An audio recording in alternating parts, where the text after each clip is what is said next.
Lisa deliberately exposed a little, letting the poor boy behind her feast his eyes, and even drove a Maserati to get close to him. Under the double attack, Nick was already infatuated, but Lisa felt that it was not enough, and waited until nightfall to pretend that she had forgotten her keys, and asked Nick for help with a helpless face. Nick did not suspect anything, and followed Lisa to her backyard, where it started to rain. Lisa felt a sense of excitement, and told Nick that he could only break the glass to enter the room and get the keys.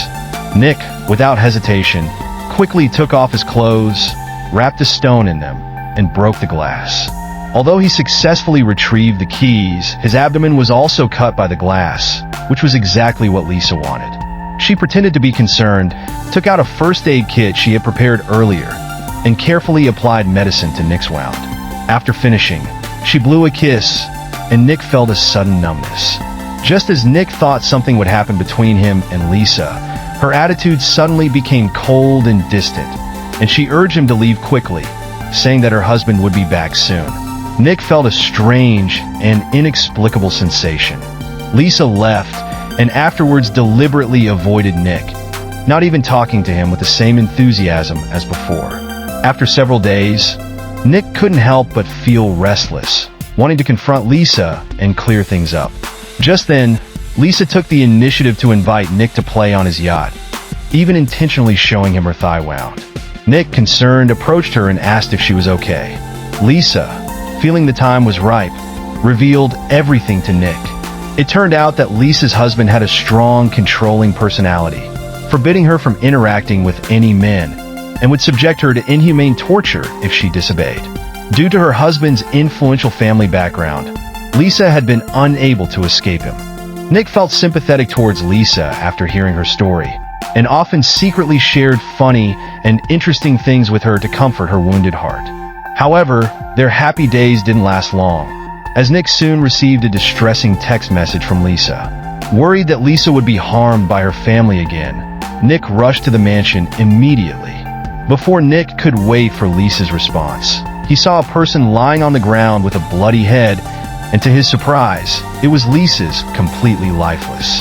Nick's first reaction was to call the police, which was a natural defense, and the police would definitely not pursue the matter. However, Lisa repeatedly emphasized that her husband's family was a wealthy and influential business family, and no matter whether it was intentional or not, they would seek revenge and send her to her doom. Seeing Lisa's desperate expression, Nick's sympathies were stirred, and he decided to help her. He handled the body by hiding it in the trunk of his car, and then used a professional cleaning device to remove all the bloodstains from the house. He rushed to the dock and was about to load the body onto the yacht when he was stopped by a security guard. Nick quickly lit a cigarette and pretended to be a wealthy businessman preparing to set sail for a pleasure cruise, fooling the guard. After the guard left, Nick loaded the body onto the yacht. The next day, the police found the rich man's body in the middle of the lake, and based on the undamaged identification and the security guard's testimony, they assumed that the rich man had accidentally started a fire on his oil tanker and died in the blaze. The insurance company, he thought the case was suspicious, so he dispatched a professional investigator, Hey May, to conduct a detailed investigation. After all, a $10 million insurance payout was at stake, and cases of husbands being murdered by their wives were all too common. During the investigation, Hey May immediately summoned Lisa for questioning. Lisa didn't reveal her prior relationship with Nick, but instead deliberately misled Hey May, saying that she had been stalked by a pervert recently, and that she and her husband often quarreled about it. She claimed that on the night of the incident, her husband had gone out for a walk after drinking too much, and unfortunately, had met with an accident.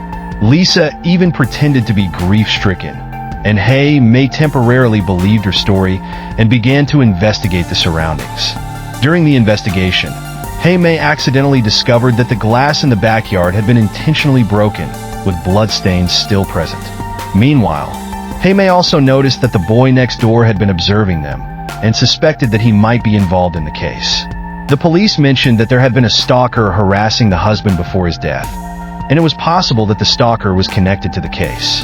Hey May's investigation also revealed that the boy next door was suspicious, and she suspected that he might be the stalker. She had him brought to the police station for questioning.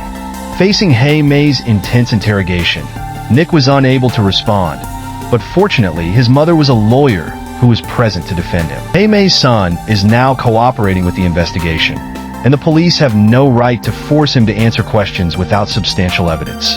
After saying this, she took Nick away. Nick thought that was the end of it, but the people in the small town were all talking about how a stalker based on Lisa had killed her husband, and Nick felt like he was being targeted.